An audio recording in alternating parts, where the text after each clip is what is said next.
Please subscribe our YouTube channel Quality Perfect India and hit the bell icon for the latest update.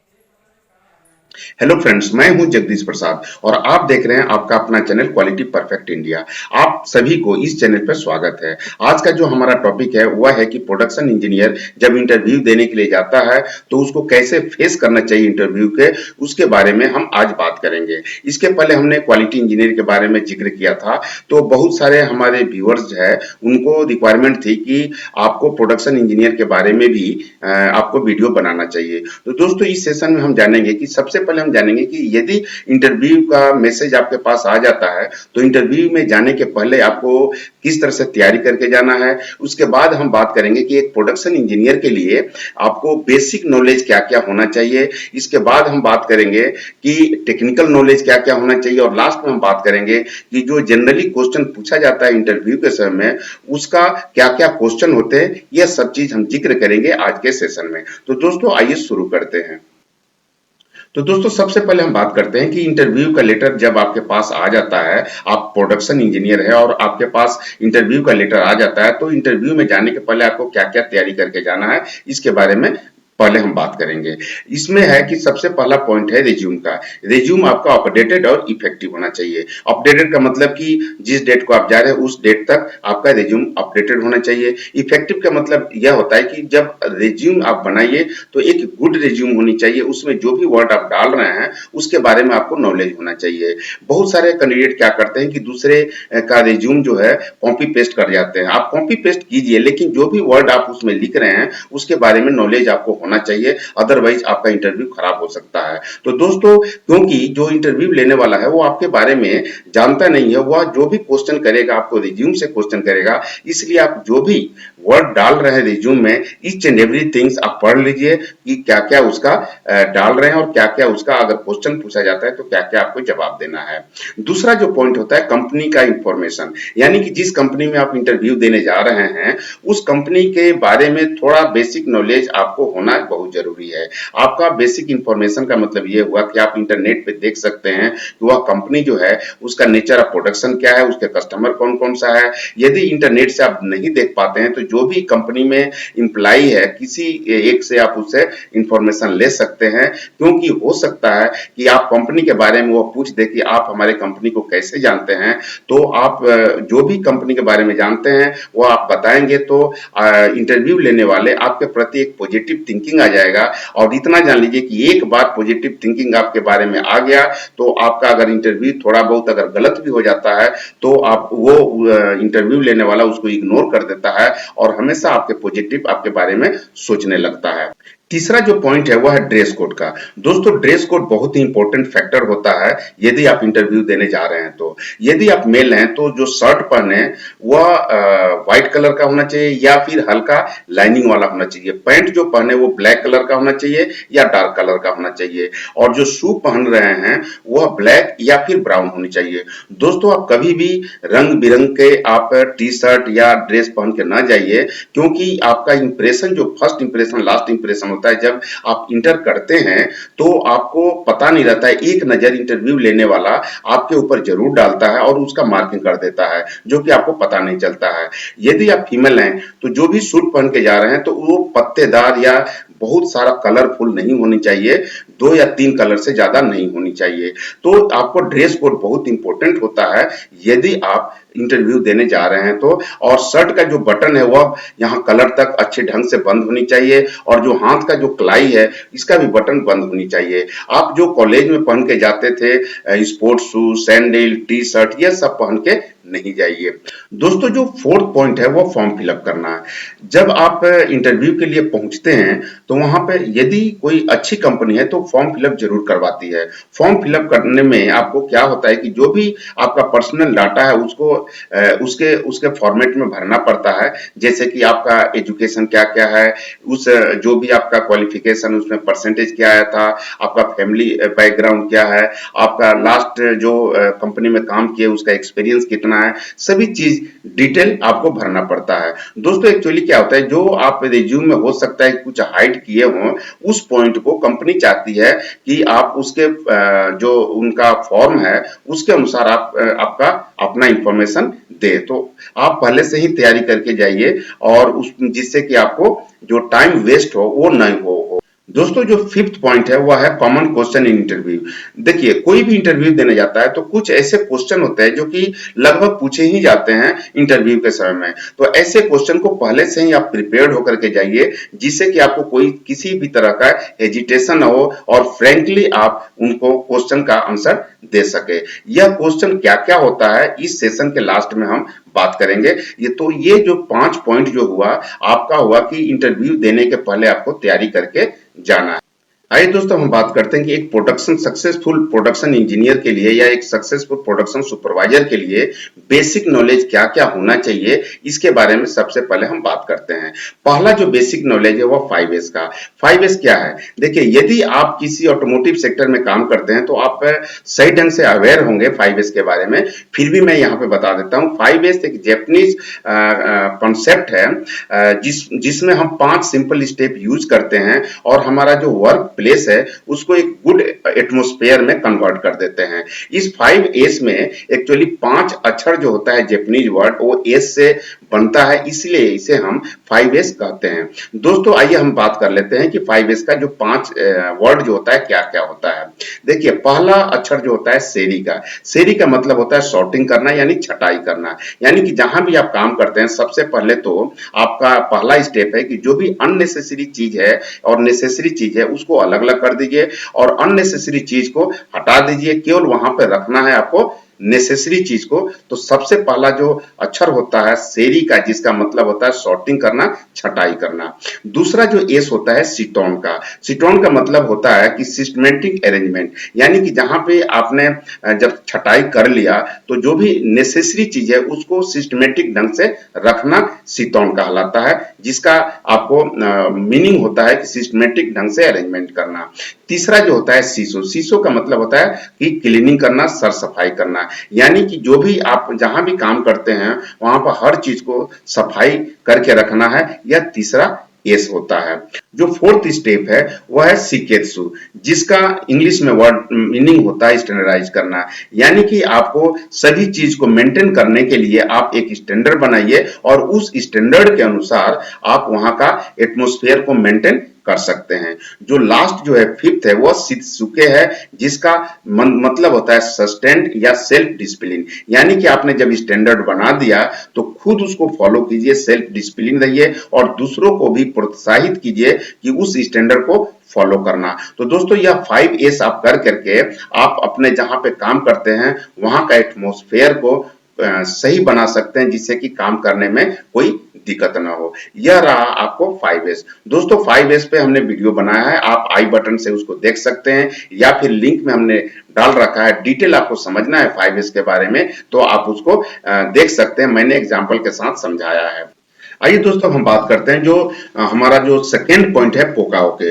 देखिए यदि आप automotive sector में काम करते हैं तो पोकाओके के बारे में आपको जरूर पता होगा, फिर भी मैं आपको बता देता हूं। पोकाओके का मतलब होता है कि गलती से भी गलती न होना। यह एक जैपनीज वर्ड है जिसका मीनिंग होता है कि मिस्टेक प्रूफिंग या एरर प्रूफिंग। यानी कि जो हम प्रोडक्ट बना रहे हैं उसमें गलती न हो इसके लिए पोकाओके लगाया जाता है। दोस्तों पोकाओके के बारे में हमने 2 वीडियो बनाया है, आप उसे जरूर देखिए डिटेल समझने के लिए। इसमें केवल आपको यह समझना है कि पोकाओका यदि आपके प्रोसेस में लगाया जाता है या मशीन में लगाया जाता है तो गलत मटेरियल नहीं बन पाता है और वहीं पे मशीन रुक जाता है और उस गलत मटेरियल को हम अलग कर सकते हैं। पोकाओका का मतलब ही होता है कि एरर प्रूफिंग या मिस्टेक प्रूफिंग। आइए दोस्तों हम बात करते हैं काइजन का। यदि आप ऑटोमोटिव सेक्टर में काम करते हैं तो काइजन के बारे में जानना आपको बहुत जरूरी है। काइजन क्या होता है? काइजन एक जैपनीज वर्ड है जिसका मतलब होता है कंटिन्यूअल इंप्रूवमेंट। यानी कि आप जिस डिपार्टमेंट में आप काम करते हैं उस डिपार्टमेंट का, जिस प्रोसेस पे काम करते हैं उस प्रोसेस का या जिस प्रोडक्ट आप बनाते हैं उस प्रोडक्ट में कंटिन्यूअल इंप्रूवमेंट होते रहना चाहिए, काइजन कहलाता है। आइए दोस्तों हम बात करते हैं कि एक प्रोडक्शन इंजीनियर का या एक प्रोडक्शन सुपरवाइजर का और क्या क्या नॉलेज होनी चाहिए। 4M का मतलब होता है मैन, मशीन, मटेरियल, मेथड। यानी कि जहां पे जिस कंपनी में आप काम कर रहे हैं वहां पे कोई भी अगर प्रोडक्ट बनाया जाता है तो उसमें उस प्रोडक्ट को बनाने में ये चार जो फैक्टर है बहुत इंपॉर्टेंट होता है, यानी कि उस प्रोडक्ट को बनाने के लिए आपको मैन की जरूरत है, मशीन कौन कौन सा लग रहा है, कौन सा मटेरियल यूज होता है और कौन सा मेथड आप अप्लाई कर रहे हैं उसको बनाने के लिए, इसके बारे में आपको जानकारी होना जरूरी है। दोस्तों हमने 4M पे एक वीडियो बनाया, आप उसको देख सकते हैं। यदि आप मेरा वीडियो नहीं देखना चाहते हैं तो आप किसी का भी वीडियो देख करके नॉलेज प्राप्त कर सकते हैं। आइए दोस्तों अब हम बात करते हैं जो मैन पावर हैंडलिंग का है। यदि आप प्रोडक्शन इंजीनियर हैं या फिर प्रोडक्शन सुपरवाइजर हैं तो आपको मैन पावर हैंडलिंग करना आना चाहिए। इसके लिए मैं आपको सजेस्ट यही करूंगा कि जो भी आपके ऑर्गेनाइजेशन के अंदर प्रोसेस हो रहा है, जो भी आपके अंडर में मशीन चल रहा है, उसका हर प्रोसेस हर मशीन का आपको एसओपी बनवाइए। एसओपी का मतलब होता है स्टैंडर्ड ऑपरेटिंग प्रोसीजर, यानी कि वर्क इंस्ट्रक्शन बनाइए और उस वर्क इंस्ट्रक्शन के अनुसार वहां के ऑपरेटर्स को ट्रेनिंग दीजिए और उससे हैंडल करने की कोशिश कीजिए। जो इसके बाद वाला पॉइंट है वो फीफो का। फीफो का मतलब होता है फर्स्ट इन फर्स्ट आउट, यानी कि जो मटेरियल पहले आया है वह बनकर के पहले निकलेगा। दोस्तों जनरली आप देखते हैं कि फीफो जो सिस्टम है वह आपको स्टोर में ज्यादा फॉलो किया जाता है, लेकिन यदि आप कहीं काम करवाते हैं तो वर्क शॉप में भी या वर्क प्लेस में भी जहां पे असेंबली है या प्रोडक्शन हो रहा है वहां भी आपको फीफो सिस्टम फॉलो करना है। यानी कहने का मतलब कि जो मटेरियल आपको इशू होकर के मिला है उसका प्रोडक्शन पहले होगा और उसके बाद जो बाद में मिला है वो उसका प्रोडक्शन बाद में होगा। तो यह होता है फीफो सिस्टम। आइए अब हम बात करते हैं इसके बाद आपको क्या नॉलेज होना चाहिए प्रोडक्शन इंजीनियर प्रोडक्शन सुपरवाइजर का। जो बेसिक चीज है नॉलेज कंप्यूटर का वो आपको होना बहुत जरूरी है, क्योंकि आज के समय में आपको पता है कि किसी भी ऑर्गेनाइजेशन में अगर आप जाएंगे बिना कंप्यूटर का आपको काम चलने वाला नहीं है। यानी कि दिन भर में कितना प्रोडक्शन हुआ और क्या क्या आपने एक्टिविटी किया, हर चीज जो है कंप्यूटर के अंदर में उसको फीड किया जाता है। तो इसके लिए आपको बेसिक नॉलेज कंप्यूटर के बारे में होनी चाहिए, यानी कि आपको एक्सेल शीट में काम करना आना चाहिए, आपको वर्ड में काम करना आना चाहिए, आपको पीपीटी यानी पावर पॉइंट पे काम करना आना चाहिए। बेसिक नॉलेज होता है एक प्रोडक्शन इंजीनियर या प्रोडक्शन सुपरवाइजर के लिए। तो दोस्तों यह रहा कि आपको बेसिक नॉलेज क्या क्या होना चाहिए एक प्रोडक्शन सुपरवाइजर या प्रोडक्शन इंजीनियर के लिए। आइए दोस्तों अब हम बात करते हैं टेक्निकल नॉलेज के बारे में। यानी कि यदि आप एक प्रोडक्शन डिपार्टमेंट में सक्सेसफुल इंजीनियर या सक्सेसफुल सुपरवाइजर बनना चाहते हैं तो और यदि आपका एक्सपीरियंस 1 साल से ज्यादा है तो आपको टेक्निकल नॉलेज क्या क्या होना चाहिए इसके बारे में अब हम बात करते हैं। सबसे पहले बात है कि मॉनिटरिंग एंड मेजरिंग इंस्ट्रूमेंट को यूज करना। यानी कि यदि आप असेंबली सेक्शन में काम कर रहे हैं या मैन्युफैक्चरिंग सेक्शन में काम कर रहे हैं, डिपार्टमेंट में प्रोडक्शन डिपार्टमेंट में काम कर रहे हैं, तो जो भी वहां पे चेक करने के लिए मेजरिंग इंस्ट्रूमेंट यूज होता है उसको यूज करने के लिए आपको ढंग आना चाहिए कि कैसे उसका यूज किया जाता है। आप केवल क्वालिटी डिपार्टमेंट के क्यूए डिपार्टमेंट के इंजीनियर पर डिपेंड न रहें, आपको अपना खुद जानना चाहिए कि कोई भी इंस्ट्रूमेंट कैसे यूज किया जाता है। दूसरा जो पॉइंट होता है पीक्यूसीएस। पीक्यूसीएस का मतलब होता है प्रोसेस क्वालिटी कंट्रोल शीट। इसमें दो चीज आता है, एक आता है कंट्रोल प्लान और दूसरा आता है पीएफडी। यानी कि जो भी आपका वहां पे प्रोसेस हो रहा है वह आपको कंट्रोल प्लान के अनुसार सेट किया जाता है और कौन सा सीक्वेंस कब होता है इसके लिए आपको प्रोसेस फ्लो डायग्राम के अनुसार आपको प्रोसेस को सेट किया जाता है। तो दोस्तों यदि आप प्रोडक्शन इंजीनियर हैं या प्रोडक्शन सुपरवाइजर हैं तो आपको पीक्यूसीएस के बारे में यानी कंट्रोल प्लान और पीएफडी के बारे में नॉलेज होनी चाहिए, तभी आप एक सही ढंग से प्रोडक्ट को आप बना सकते हैं। आइए दोस्तों हम बात करते हैं तीसरा जो पॉइंट है पीएच सीट के बारे में। पीएच सीट का मतलब होता है प्रोडक्ट हिस्ट्री सीट। इसमें एक्चुअली क्या होता है कि जो भी आप प्रोडक्ट बना रहे हैं उससे रिलेटेड इसमें डायमेंशन उसका पूरा डिटेल भरा जाता है, जैसे कि वह प्रोडक्ट किस मशीन पे बना था, किस डेट को बना था, कौन ऑपरेटर बनाया था, कौन सा प्रोसेस में कौन सा डायमेंशन चेक हुआ था, यह सब चीज पीएच सीट में रहता है। तो दोस्तों आपको पीएच सीट के बारे में भी नॉलेज होनी चाहिए। आइए हम बात करते हैं जो फोर्थ पॉइंट है डेली मशीन चेक शीट का। देखिए किसी भी ऑर्गेनाइजेशन में कोई प्रोडक्ट बनाया जाता है तो वहां पर मशीनें यूज की जाती है। मशीन को कंट्रोल करने के लिए दो चीज किया जाता है। एक तो होता है मशीन प्रिवेंटिव मेंटेनेंस जो मेंटेनेंस वाले करते हैं, और दूसरा जो होता है डेली मशीन चेक शीट, जो कि हम शिफ्ट को स्टार्ट करने से पहले उस मशीन को चेक करते हैं, और जो भी मशीन चेक शीट वहां पे रहता है उसमें हम भरते हैं, जैसे कि मशीन का कोई नट बोल्ट लूज ना हो, सर सफाई हुआ हो, उसमें ग्रीसिंग किया हो, यह सब जो भी आपके मशीन चेक शीट में पॉइंट है वो डेली आपको फॉर्म भरना पड़ता है। तो मशीन चेक शीट जो डेली फिलअप होता है उसके बारे में आपको नॉलेज होनी चाहिए। इसके बाद का पॉइंट है कि डेली प्रोडक्शन रिपोर्ट, यानी कि यदि आप प्रोडक्शन इंजीनियर हैं या प्रोडक्शन सुपरवाइजर हैं तो प्रोडक्शन का रिपोर्ट कैसे बनाया जाता है इसके बारे में आपको नॉलेज होनी चाहिए। क्योंकि देखिए जिस डिपार्टमेंट में आप काम करते हैं वहां पर हो सकता है कि बहुत सारे मशीनें चलती हो या बहुत सारे असेंबली की लाइनें हो, और सभी लाइन से या सभी मशीन से जो प्रोडक्शन बनकर निकलता है शिफ्ट कंप्लीट होने के बाद, तो उसको एक समराइज किया जाता है एक्सेल शीट में, और वह अलग अलग कंपनी में अलग अलग सीट होता है जिसमें, लेकिन मेन मकसद होता है कि डेली प्रोडक्शन का रिपोर्ट आपको कैसे भरना है इसका आना चाहिए आपको। इसके बाद का पॉइंट है depth knowledge about the process, यानी कि जो भी आप प्रोसेस आपके ऑर्गेनाइजेशन में हो रहा है, जो आपके अंडर में है, उसके प्रोसेस के बारे में आपको डेप्थ नॉलेज होनी चाहिए, अदरवाइज प्रोडक्ट आप सही नहीं बना सकते हैं।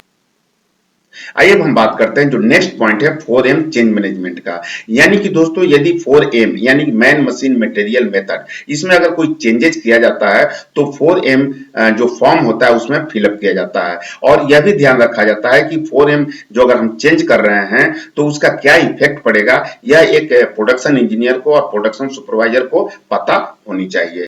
आइए दोस्तों अब हम बात करते हैं स्किल मैट्रिक्स के बारे में। एक प्रोडक्शन इंजीनियर या एक प्रोडक्शन सुपरवाइजर को स्किल मैट्रिक्स के बारे में जानकारी होनी चाहिए। स्किल मैट्रिक्स क्या होता है? देखिए किसी भी ऑर्गेनाइजेशन के अंदर बहुत सारे मशीन होती है और बहुत सारे प्रोसेस करवाया जाता है, लेकिन कोई जरूरी नहीं है कि सभी ऑपरेटर जो है हर मशीन को चला सकता है। तो इसके लिए एक डिफाइंड किया जाता है कि कौन कौन ऑपरेटर जो है कौन मशीन चला सकता है, कौन कौन ऑपरेटर कौन सा प्रोसेस कर सकता है, और वो एक लिस्ट अप किया जाता है, उसको हम स्किल मैट्रिक्स कहते हैं। यानी कि एक मैट्रिक्स बनाइए जिसमें कौन सा मशीन को कौन ऑपरेटर चलाएगा, कौन सा प्रोसेस को कौन ऑपरेटर करेगा, उसमें वो डिफाइंड होता है। तो आपको स्किल मैट्रिक्स के बारे में भी जानकारी होनी चाहिए।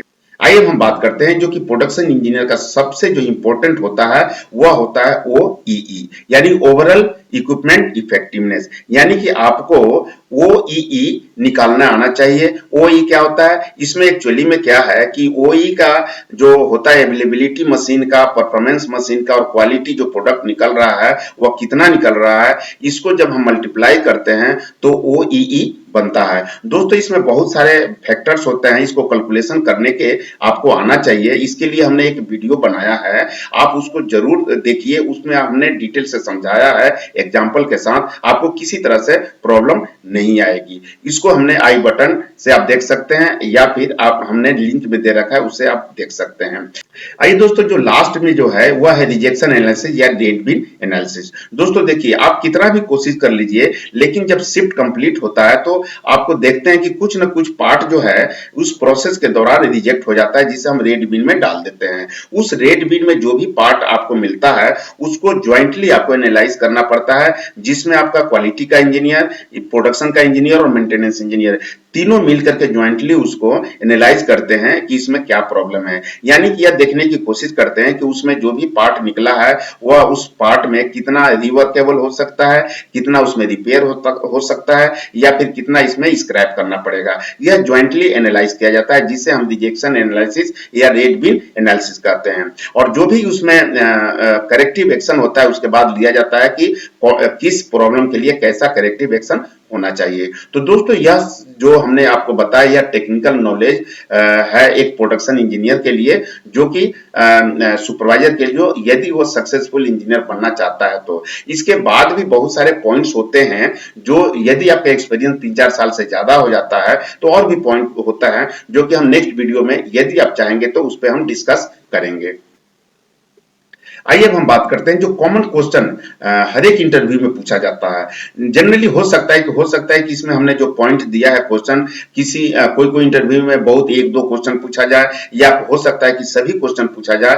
तो इसको जानना जरूरी है कि जनरली आपको कॉमन क्वेश्चन क्या क्या पूछे जाते हैं इंटरव्यू में, उसके बारे में आइए हम डिस्कस करते हैं। सबसे पहला पॉइंट है कि टेल मी अबाउट योरसेल्फ, यानी कि इस क्वेश्चन में आपको अपने आप को इंट्रोडक्शन देना है। सबसे पहले घुसते ही आपको यह क्वेश्चन किया जाता है, तो इसलिए आपको पहले से ही इसको तैयारी करके जाना है कि आप अपने आप को किस तरह से इंट्रोडक्शन दे रहे हैं। दूसरा चीज क्वेश्चन पूछा जाता है कि व्हाट इज योर स्ट्रेंथ, यानी कि आपका पॉजिटिव पॉइंट क्या है। तो आप पहले से ही सोच के जाइए कि आपको अपना पॉजिटिव पॉइंट क्या बताना है। जो तीसरा क्वेश्चन होता है वह है कि व्हाट इज योर वीकनेस, यानी कि इंटरव्यूअर जो इंटरव्यू लेता है वह यह देखने की चाहता है कि आपका वीकनेस क्या क्या है। तो दोस्तों इसमें वीकनेस में पहले से ही सोच के जाइए कि यदि इस तरह से क्वेश्चन पूछा जाता है तो किस तरह से स्मार्ट के अनुसार आपको क्वेश्चन का आंसर देना है। आप वीकनेस तो बताइए, लेकिन आप इस तरह से बताइए कि उस वीकनेस में भी आपका पॉजिटिव थिंकिंग जो है छुपा हुआ रहे।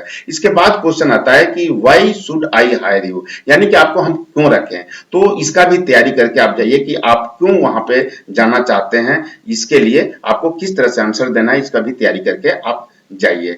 Why do you want to work in our company, जैसा कि हमने बात किया था कि वह यह जानने की कोशिश करता है कि हमारे कंपनी में आप इंटरेस्टेड क्यों हैं। तो जैसे कि पहले से आप सोच के जाइए कि अगर इस टाइप का क्वेश्चन पूछा जाता है तो आपको किस तरह से आपको आंसर देनी है। जो सिक्स्थ है इसमें what information you have about our company, यानी कि क्या क्या आप हमारे कंपनी के बारे में जानते हैं। तो जैसा कि हमने शुरू में ही बताया था कि कंपनी के बारे में कुछ बेसिक नॉलेज लेके जाइए कि वो कंपनी बनाती क्या है, कौन कौन से इसके कस्टमर है।